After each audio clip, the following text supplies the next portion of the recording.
ተመልካቾቻችን በምልአተ ወንጌል አገልግሎት እየተዘጋጀ የሚቀርብላችሁ ሳምንታዊው የእግዚአብሔርን ቃል የምንሰማበት ሰዓት ነው። የእግዚአብሔርን ቃል ዛሬ በተከታታይ የጀመርነውን የዕብራውያን መጽሐፍ ላይ አተኩረን ነው።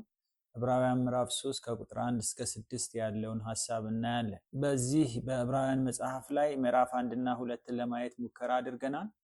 ዛሬ ደግሞ የእግዚአብሔርን ቃል የምንመለከተው ከዕብራውያን ምዕራፍ 3 ከቁጥር 1 እስከ 6 ያለውን ሐሳብ ነው።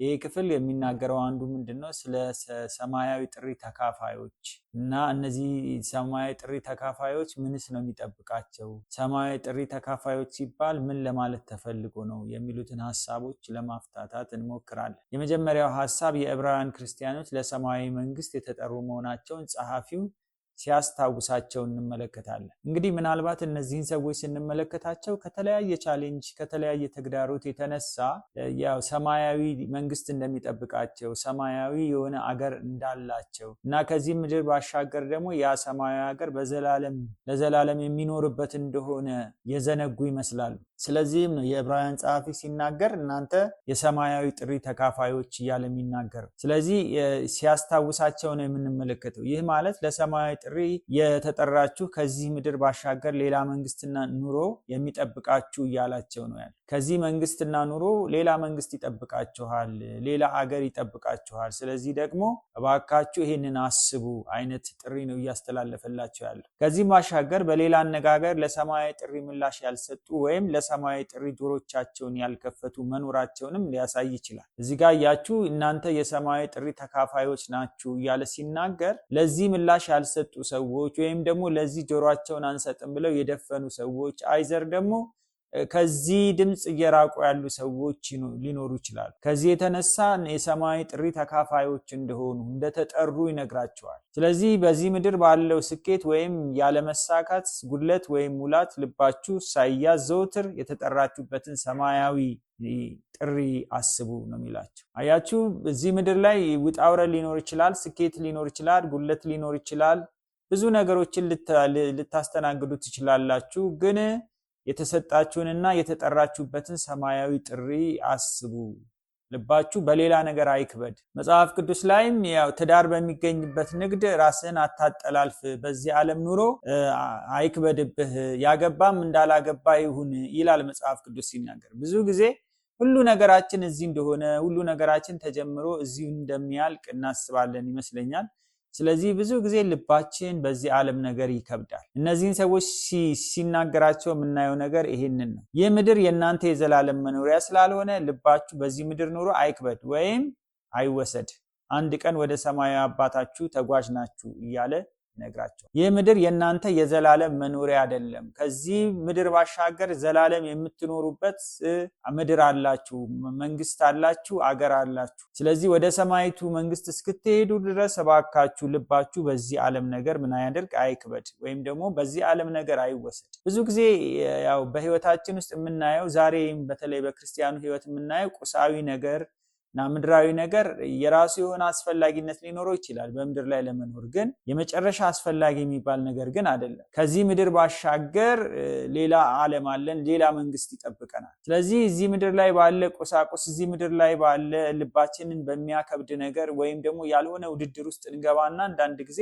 ራሳችንን ችግር ላይ እንጥራለን። ይሁን እንጂ እናንተ ተጓዦች ናችሁ፣ እዚህ የምትቆዩ ሰዎች አይደላችሁም፣ የዘላለም መኖሪያችሁ አይደለም፣ መንገደኞች እንደሆናችሁ አስቡ ያለ ነው የሚነግራቸው። ብዙ ጊዜ የምንታለለው ነገር ይሄን ነው። አንድ ቀን እንደምንሄድ አንድ ቀን እንደምንጠራ አናስብም። አንዳንድ ጊዜ ምናልባት ወደ መቃብር ስፍራ ስንሄድ ቅዱሳንን ልንቀብር ስንሄድ እንደዚህ አይነት ሐሳብ ሊመጣብን ይችላል። ግን ይሄ ነገር የማይቀር ነገር ነው። ያንዳንዱ ሰው በየተራ ይሄዳል ወይም ጌታ ኢየሱስ ክርስቶስ ይመጣና ይወስደዋል። እቺ ምድር የዘላለም መኖሪያችን እንደሆነች አድርገን እናስባለን። እቺ ምድር የዘላለም መኖሪያችን አይደለችም። እቺ ምድር አንድ ቀን ለቀናት የምንሄዳት ነች። ስለዚህ ደግሞ በደንብ ማሰብ አለብን። ስለዚህ በየዕለቱ የሚለዋወጠው የኑሮ ሁኔታ ልባችንን ያናውጠዋል።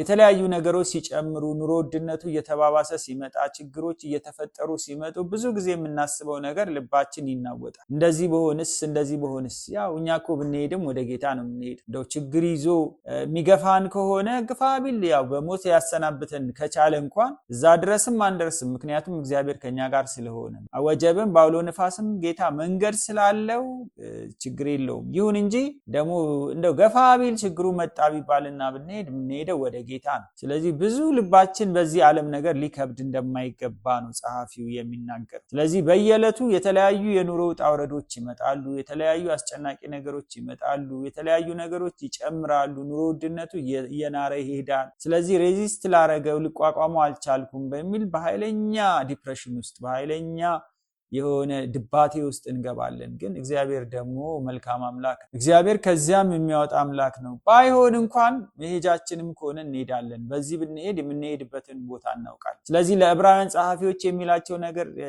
የሚላቸው ነገር ምንድን ነው? እባካችሁ ከዚህ ምድር ባሻገር የምትሄዱበት ስፍራ አለ። ስለዚህ ደግሞ እባካችሁ የሰማያዊ ጥሪ ተካፋዮች ናችሁ፣ እናንተ ተጓዦች ናችሁ። ስለዚህ እንደ ተጓዥ ሆናችሁ አስቡ። ተጓዥ እዚህ ምድር ላይ ካስማውን በደንብ አድርጎ አጥልቆ ቆፍሮ አይደለም የሚሰራው። ተጓዥ ነው። አንድ ቀን እንደሚጓዝ አስቦ ለጊዜው የሚያስፈልገውን ነገር በማሰብ ብቻ ላይ ሊያተኩር ይገባዋል። ምክንያቱም አንድ ቀን ተጠርቶ ስለሚሄድ ይላቸዋል። ስለዚህ በየዕለቱ የሚለዋወጠው ኑሮ እናንተ ሊወስዳችሁ፣ አይምሯችሁን ሊቆጣጠረው አይገባም። ምንም አይነት ነገር ቢሆን እናንተ ልትፈሩ፣ ልትጨነቁ፣ ልትታወቁ አይገባም ነው የሚላቸው። ዳዊት ሲናገር ምድር ብትነዋወጥ አልፈራም ብሎ ይናገራል። ምድር ልትነዋወጥ ትችላለች። ምድር ጸንታ መቆም ሊያቅታት ይችላል። ምድር በብዙ ነገር ልትታወቅ ትችላለች። ያ መታወቅ ግን እኛን ሊያውከን አይገባም። ምክንያቱም የማይናወጥ መንግስት ተቀባዮች ስለሆንን፣ የማይናወጥ መንግስት ስለሚጠብቀን ይህንን በማሰብ ልባችን ሊከብድ አይገባም። ይሁን እንጂ ሰማያዊ ጥሪ ተካፋዮች መሆናችን ስንመለከት ወይም ስናስብ ልባችን በሰላም ይሞላል። ስለዚህ አንዱ ጥቅሙ ደግሞ ምንድነው? ሰማያዊ ጥሪ ተካፋይ መሆናችሁን ማሰባችሁ የሚጠቅማችሁ ነገር ልባችሁ በሰላም እንዲሞላ ያደርገዋል። አንዳንድ ጊዜ መታወኩ እንዲቀንስላችሁ የምትፈልጉ ከሆነ ሰማያዊ ጥሪ ተካፋይ ነኝ እና ሰማያዊ መንግስት ጠባቂ ነኝ፣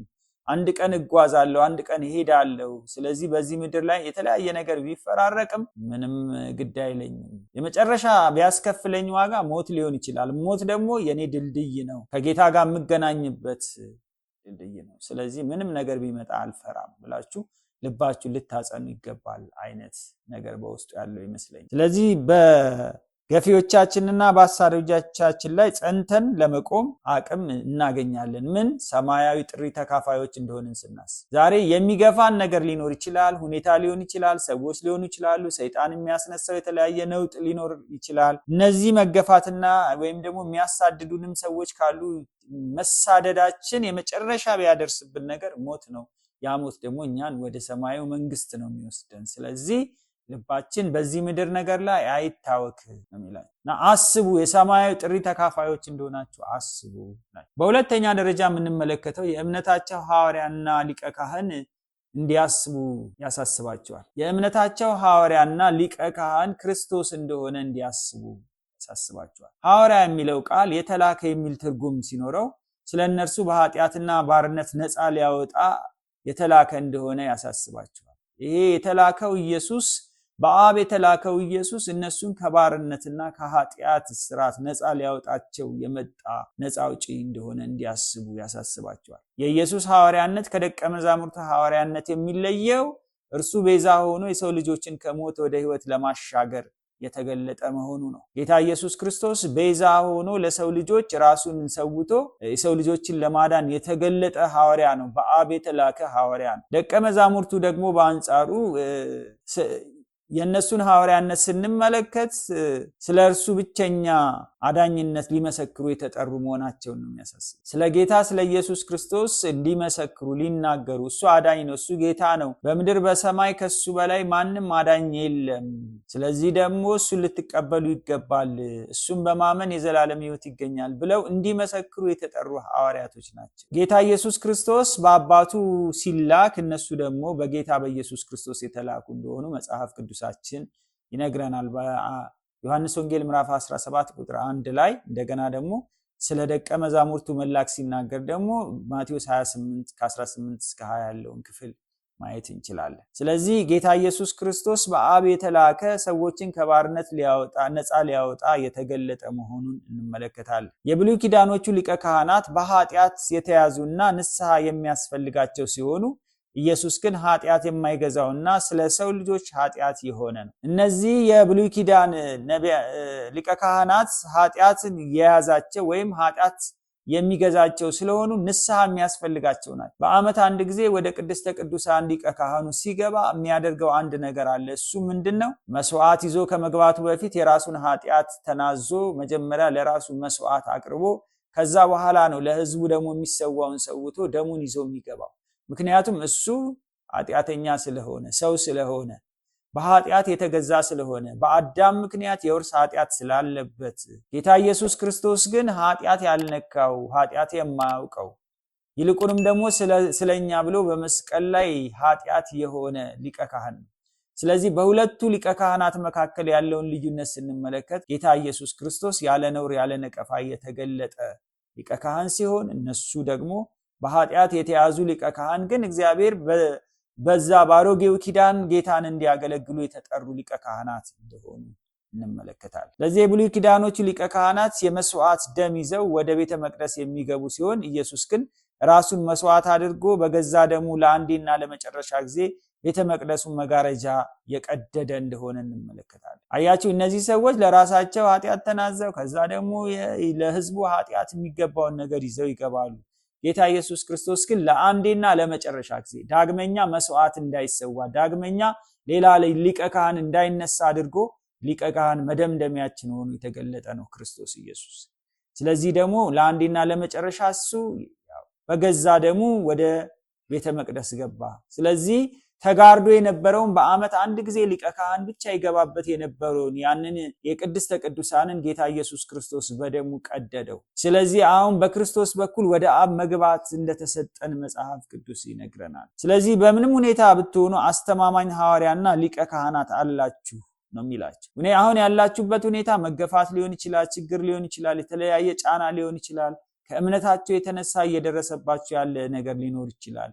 ይሁን እንጂ ጌታ ኢየሱስ ክርስቶስ ለእናንተ ሐዋርያ የሆነ ስለእናንተ የተላከ ስለእናንተ ደግሞ ሊቀ ካህን ሆኖ የተገለጠ፣ ስለዚህ ደግሞ እሱ ለእናንተ ዋስትና ሆኖ የተገለጠ ጌታ ነው ይላል። አያችሁ፣ ጌታ ኢየሱስ ክርስቶስ ለሰው ልጆች ዋስትና የሆነ ነው፣ ዋስትና የሚሰጥ። ዛሬ በዓለማችን ላይ የዋስትና ጥያቄ ነው። እኛ አንድ ቦታ ሄደን የሆነ የኤሌክትሮኒክስ ዕቃ እንኳን ስንገዛ ጋራንቲው የምን ያህል ጊዜ ነው እንላለን። ዋስትና ምን ያህል ይሰጠናል? የዓመት ነው? የሁለት ዓመት ነው? ቢበላሽስ ምን አደርገዋለን? ጌታ ኢየሱስ ክርስቶስ ደግሞ ለሰው ነፍስ ቤዛ የሆነ ዋስትና የሆነ ጌታ ነው። ስለዚህ እነዚህን ሰዎች እንዳይናወጡ ይነግራቸዋል። የምትጨነቁበት ነገር የላችሁ፣ ምንም ነገር ቢመጣ ዋስትና አላችሁ፣ ዋስትናችሁ ክርስቶስ ነው። ስለዚህ እናንተ በክርስቶስ ላይ ልባችሁ ይረፍ፣ አይናችሁ ከክርስቶስ ላይ አይነሳ ይላቸው። እኛ የሰው ልጆች በምድር ኑሮም በሆነ በሰማይ ከእግዚአብሔር ጋር ለመኖር መተማመኛ አጥብቀን እንፈልጋል። ሰው እዚህ ምድር ላይም ሲኖር ያው መተማመኛ ይፈልጋል። አሁን መንግስት በሌለባቸው ሀገሮች አንዱ ችግር ምንድነው የሚፈጠረው ሲባል መተማመኛ የላቸውም። በሰላም ለመኖር መተማመኛ የላቸውም እና ማንም ሰው ህይወታቸውን ኑሯቸውን ዘው ብሎ ሊገባ እንደሚችል ስለሚያስቡ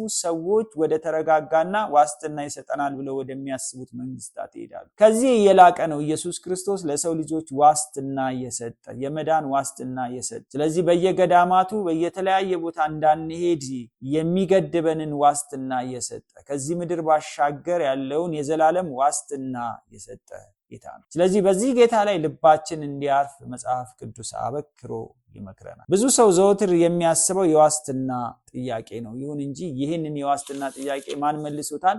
ክርስቶስ መልሱት። ለዚህ ምድርም ሆነ ለሚመጣው ዓለም ዋስትና የሚሆነው ኢየሱስ ብቻ ነው። ለዚህ ምድርም ሆነ ለሚመጣው ዓለም ዋስትና መሆን የሚችለው ማን ነው? ኢየሱስ ክርስቶስ ብቻ ነው። ስለዚህ ለዚህ ምድር ብቻ ክርስቶስን ተስፋ እናደርገውም፣ ይልቁንም ከዘላለም ቁጣና ፍርድ የሚያድነን ዋስትናችን ክርስቶስ እንደሆነ ልባችን በሱ ላይ እንዲያርፍ ይገባል። ዛሬ በምንድን ነው የምትናወጡት? ምንድነው ያስጨነቃችሁ ነገር? ምንድነው ግራ ያጋባችሁ ነገር? ነጋችሁን ስታስቡ ምንድነው በስጋት ውስጣችሁን የሚሞላው ነገር? ይሁን እንጂ ጌታ ኢየሱስ ክርስቶስ እጅ ነው ነጋችንም ያለው። ነጋችንም ያለው በክርስቶስ እጅ ነው። ነጋችንም በክርስቶስ የሚለወጥ ነው። ነጋችንም በክርስቶስ የተያያዘ ነው። ስለዚህ ልንፈራ እንደማይገባ እዚህ ጋር ያሳስበናል። ስለዚህ ይህንን ጌታ ዘወትር እንዲያስቡ ጸሐፊው ይነግራቸዋል። ዘወትር እንዲያስቡ፣ ዘወትር አይናቸውን በሱ ላይ እንዲያደርጉ፣ ምንም አይነት ሁኔታ ቢፈጠር ነገሮችን ሁሉ ከመንፈሳዊ ይዘት አንጻር ማየት እንዳለባቸው ነግራቸው። ሶስተኛ የምንመለከተው ከሙሴ ይልቅ በቤቱ የተሻለ ታማኝ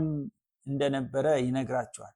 ጌታ ኢየሱስ ክርስቶስ ከሙሴ ይልቅ ታማኝ እንደሆነ፣ ያው እስራኤላውያን ሙሴ ከግብጽ ምድር ወደ ተስፋይቱ ምድር ሊያስገባቸው የተጠራ መሪያቸው ስለነበረ ብዙ ጊዜ ሞዴል አድርገው የሚወስዱት ሙሴን።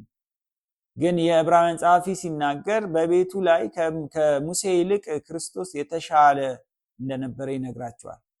ሙሴ ከግብጽ ባርነት እግዚአብሔርን ያወጣው ሕዝብ በታማኝነት እንዲመራና ወደ ተስፋይቱ ምድር እንዲያስገባ አደራ የተሰጠው ነበር። ሙሴ የተሰጠው አደራ ምንድነው? ከዛ ከግብጽ ምድር ባርነት እንዲያስወጣ እግዚአብሔር በሚሰራው በጸናችና በተዘረጋች ክንድ በሚሰራው ስራ ምክንያት በሱ መሪነት ወደ ተስፋይቱ ምድር ሊያስገባቸው የተጠራ ሰው ነበር።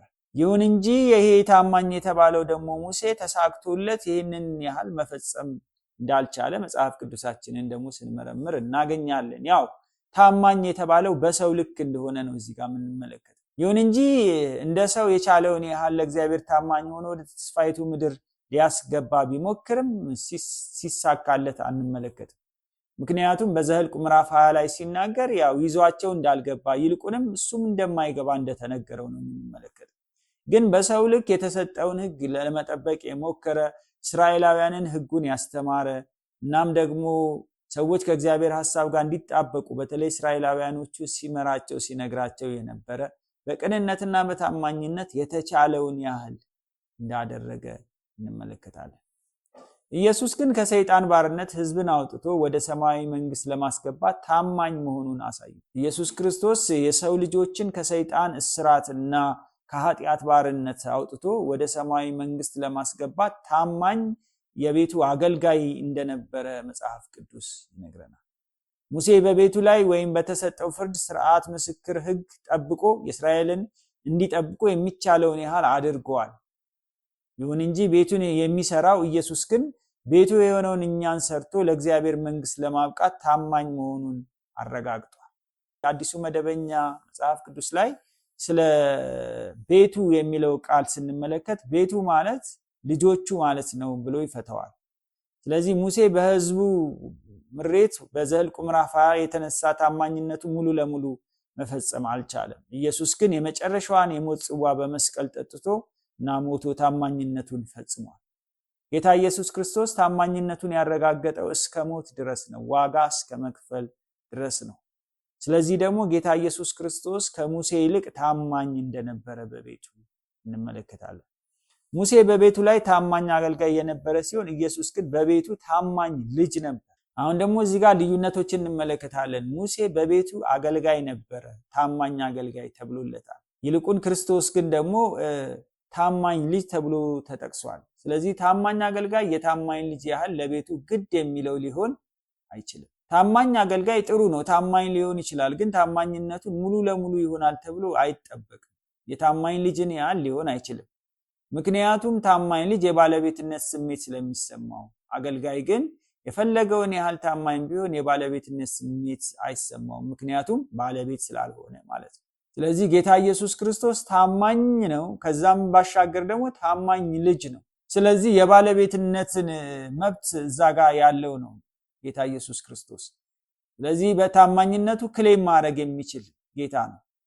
እነዚህ ታማኝ አገልጋዮች ግን አገልጋዮች ናቸው። በቤቱ ላይ የተሰጣቸውን አደራ መፈጸም ያለባቸው አይነት ሰዎች ናቸው።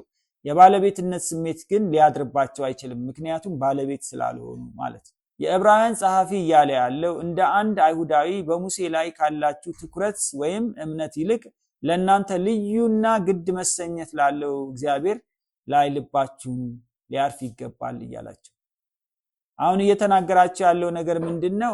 እንደ አንድ አይሁዳዊ ሰው በሙሴ ላይ ልባችሁ በጣም እንዳረፈ በጣም ትኩረት እንዳደረጋችሁ ነው የሚመለከተው። ይሁን እንጂ ትኩረት ማድረግ የሚገባችሁ ከሙሴ ይልቅ በክርስቶስ ላይ ሊሆን ይገባል። ምክንያቱም እሱ በቤቱ ላይ ታማኝ ልጅ ነው። ታማኝ አገልጋይ ብቻ ሳይሆን ታማኝ ልጅ ነው። ኦፍኮርስ ታማኝ አገልጋይም ሆኖ አገልግሏል። ግን እዛ በላይ ደግሞ ታማኝ ልጅ ሆኖ በታማኝነት መስራት የሚገባውን የሰራ ጌታ ነው። ለእኛም ቢሆን ከእናትም ከአባትም ከልጅም ከሚስትም ወይም ከባል ከወንድምም ከእህትም የሚያስብልን ታማኝ አገልጋያችን፣ ታማኝ ጌታችን፣ ታማኝ አዳኛችን፣ ታማኝ ሆኖ ሕይወቱን የከፈለ ታማኝ ሆኖ መስዋዕት የሆነ ነው። ስለዚህ ደግሞ ልባችን በምንም ሁኔታ ውስጥ ሊከብድ አይገባም። በሱ ታማኝነት ላይ ልባችን ሊያርፍ ይገባል። ስለዚህ ወገኖቼ ዛሬ በሕይወታችን ላይ የምናስበው ነገር ምንድነው ቢባል ክርስቶስን ታማኝነት እያሰብን እግዚአብሔር የተናገረን ተስፋ ቃል ሊያወርሰን እንደሚችል አጥብቀን እየተረዳን ልባችን በሱ ላይ እንዲያርፍ መጽሐፍ ቅዱስ ይነግረናል። አራተኛ የምንመለከተው ነገር ተስፋውን አጥብቀን ብንይዝ ቤቱ ወይም ልጆቹ ነን። በአዲሱ መደበኛ መጽሐፍ ቅዱስ ቅድም እንደነገርኳችሁ ቤቱ ነን የሚለው ሐረግ ልጆቹ ነን በሚል ይፈታዋል። ስለዚህ ጸሐፊው እያለ ያለው የምንደፍርበትንና የምንመካበትን ተስፋ አጥብቀን ብንይዝ ቤቱ ነን ወይም ልጆቹ ነን። ጌታ ተስፋ ሰጥቶናል። የምንደፍርበትና የምንመካበትን ተስፋ ሰጥቶናል። ይሄንን አጥብቀን ብንይዝ ልጆቹ ነን። ስለዚህ የተሰጠንን ነገር ማላላት የለብንም፣ መጣል የለብንም። እግዚአብሔር የገባልን ተስፋ አለ። በክርስቶስ በኩል የዘላለም ሕይወት ታገኛላችሁ ብሎ ተስፋ ሰጥቶናል። ስለዚህ ይሄንን ተስፋ አጥብቀን ብንይዝ ቤቱ ነን። የምንመካበት ነው። ይሄ የሚያስመካን ነው። ከዚህ ምድር ባሻገር ሰማይ እስክንደርስ ድረስ ተመክተን ልንሄድበት የምንችል እግዚአብሔር የሰጠን እድል ነው፣ ተስፋ ነው። ይሄንን ለማድረግ የገባልንን ሰማይ ተስፋ አጥብቀን መያዝ እንዳለብን ይገልጻል። ማለትም ፈቃዱንና ሐሳቡን እንደ ቃሉ በጸጋው እየኖርን ተስፋውን መጠባበቅ አለብን እያለ ይናገራል። አያችሁ እዚህ ጋር የሚናገረው ምንድነው? የገባልንን ሰማያዊ ተስፋ አጥብቀን መያዝ አለብን። የገባልን ሰማያዊ ተስፋ የሚያዝ ነው፣ የሚጠበቅ ነው። ማለትም ፈቃዱንና ሐሳቡን እንደ ቃሉ በጸጋው እያደረግን ልንኖር ይገባናል። which means በሌላ አነጋገር እንደፈለግን መኖር አንችልም።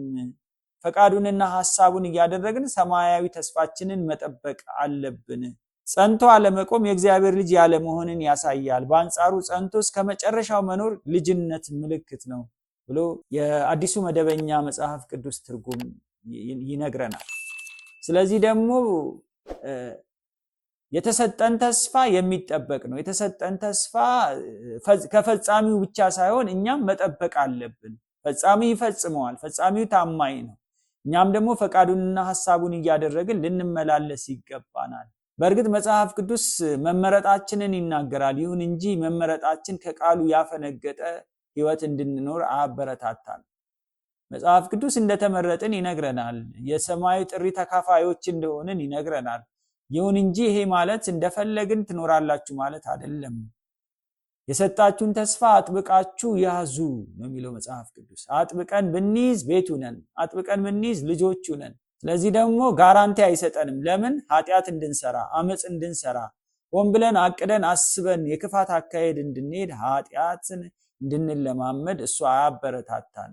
ይልቁን በጸጋው ይሄንን ኃጢአት፣ ይሄንን ክፋት፣ ይሄንን የአመጽ አካሄድ እየሰበርን እንድንሄድ እግዚአብሔር ከኛ ይጠብቃል። ይሄ ማለት ያው የኛ መዳን በክርስቶስ ኢየሱስ ስራ እንጂ በእኛ ስራ ይፈጸማል ማለት አይደለም። ግን ተስፋ እንደተገባላቸው ልጆች በዚህ ምድር ላይ ስንኖር የሰማያዊን መንግስት መርህ ተከትለን እንድንኖር ደግሞ እግዚአብሔር ይፈልጋል። አንዳንዶቻችን ተመርጫለሁ፣ ድኛለሁ፣ መዳኔ በጌታ ስራ ዋስትና አግኝቷል፣ ስለዚህ በአይኔ አምሮትና በልቤ ፍላጎት ብሄድ አልጠፋም እንላለን። ይሄ ግን ልክ አይደለም። ተመርጫለሁ፣ ድኛለሁ ማለት እና መዳናችንን ደግሞ በጌታ ፊት ሁልጊዜ እየፈጸምን እንድንሄድ መጽሐፍ ቅዱስ ይነግረናል። መዳናችንን በክርስቶስ የተሰጠንን ሕይወት እንድንንከባከብ እኛ የሚጠበቅብንን እንድናደርግ መጽሐፍ ቅዱስ የሚለንን ነገር እንደተወደዱ ልጆች በጽድቅ በቅድስና እንድንኖር መጽሐፍ ቅዱስ ኢቭን በአዲስ ኪዳን ይነግረናል። ስለዚህ ደግሞ ዋስትና አግኝተናል በሚል ሰበብ የዓይናችንን አምሮትና የልባችንን ፍላጎት እያደረግን እንሄዳለን ማለት አይደለም። ስለዚህ ወገኖቼ አንዳንድ ጊዜ በጣም ሊብራል የሆነ ልቅ የሆነ አስተሳሰብና ነገሮችን ይዘን እንደፈለግን መሆን እንፈልጋለን። ይሄ ዋስትና የተሰጠን እንደፈለግን እንድንሆን አይደለም። አልጠፋም እያለን የፈለግነውን ኑሮ መኖር አንችልም። እንደውም ወደ ምዕራፍ 6 ላይ እመጣበታለሁ። የምንተማመንበትንና የምንመካበትን ተስፋ አጥብቀን ብንይዝ ልጆቹ ነን። ይህ የምንተማመንበትንና የምንመካበትን ተስፋ አጥብቀን መያዝ አለብን። እሱን ጥለን ተስፋችንን ጥለን ክርስቶስን ጥለን አዳኛችንን ጥለን ወደ ከዚህ ምድር ባሻገር ያለውን የተዘጋጀልንን የዘላለም ሕይወት ያዘጋጀልንን ክርስቶስን ጥለን እንደፈለግን ብንሆን ዋጋ ሊያስከፍለን ይችላል። እና በዚህ ንግግር ውስጥ ምንድነው ማስጠንቀቂያ ያዘል ንግግር ነው እየተናገረ ያለው። ከዚህ ክፍል አቀራረብ በእምነት ስለዳንኩ እንደፈለግኩ ሆናለሁ ለሚሉ ማስጠንቀቂያ ያዘል መልእክት በውስጡ እንደያዘ ነው የሚያሳይ። ድኛለሁና እንደፈለግኩ እኖራለሁ የመሰለኝን ነገር አደርጋለሁ ብሎ ነገር አይሰራም። አጥብቃችሁ ምን ያዙ? ምን ጌታ የገባላችሁን ተስፋ፣ የምትመኩበትን ተስፋ፣ የሚያስመካችሁን ተስፋ አጥብቃችሁ ያዙ። ካልያዛችሁ ግን ምን ትሆናላችሁ ነው? ልትጠፉ ትችላላችሁ የሚል እንድምታ ያለው ይመስለኛል። ስለዚህ ከኛ የሚጠበቅ ምንም ነገር እንደሌለ አድርገን ልናስብ አይገባም። እግዚአብሔር የፈጠረን በፈቃድ ነው። ስለዚህ ደግሞ በፈቃዳችን ለጌታ መገዛት እንዳለብን፣ በሱ ላይ መታመን እንዳለብን፣ አይኖቻችንን ከሱ ላይ ማንሳት እንደሌለብን ነው የሚነግረን። ብዙ ጊዜ እንደፈለጉ ለመኖር የሚደረግ አስተሳሰቦችን ከዚህ አውጥተን ብንጥል ይሻለናል። ደክም ያለው አልቻልኩም፣ አቅቶኛል፣ ስለዚህ ደግሞ እባክህ ጌታ ሆይ ታደገኝ ብሎ መናገር አንድ ነገር ነው። ከዛ ውጪ ግን በዚህ ያሳበብን በድፍረት እንደፈለግን እንኖራለን ብንል ግን ምናልባት ዋጋ ሊያስከፍለን ይችላል። ስለዚህ ደግሞ ወገኖቼ አይኖቻችንን በጌታ ላይ እናደርግ። ጌታ ኢየሱስ ክርስቶስ በቤቱ ላይ ታማኝ ልጅ ነበር። ጌታ ኢየሱስ ክርስቶስ ለኛ ዋጋ የከፈለ ከሙሴ ይልቅ ታማኝ የነበረ ጌታ ነበር። ስለዚህ እኛ ተስፋውን አጥብቀን ብንይዝ ቤቱ ነን ይለናል መጽሐፍ ቅዱስ። ስለዚህ ደግሞ በዚህ ተስፋ እንድንኖር እግዚአብሔር ጸጋውን ያብዛልን። ምክንያቱም እቺ ዓለም ታልፋለች። በዚህ ዓለም ነገር ልባችን አይክበድ። ብዙ ውጣ ውረድ እንዳለ ይሰማኛል። ብዙ አስጨናቂ ነገር እንዳለ ይሰማኛል። ይሁን እንጂ ይህንን አስጨናቂ ነገር የምናልፈው እግዚአብሔርን በመማጸን ነው። በቃሉ ላይ ልባችንን በማሳረፍ ነው። አይኖቻችንን ከክርስቶስ ባለማንሳት ነው። ወገኖቼ በዚህ መንፈስ እንድንመላለስ እግዚአብሔር በጸጋው ይርዳን። በሚቀጥለው ጊዜ በተከታዩ ክፍል እስክንገናኝ ጌታ ይባርካችሁ። ይሄ መልእክት እንዲደርስ ለሌሎች ሼር ማድረጋችሁን አትርሱ። ጌታ ይባርካችሁ። ተባረኩ። አሜን።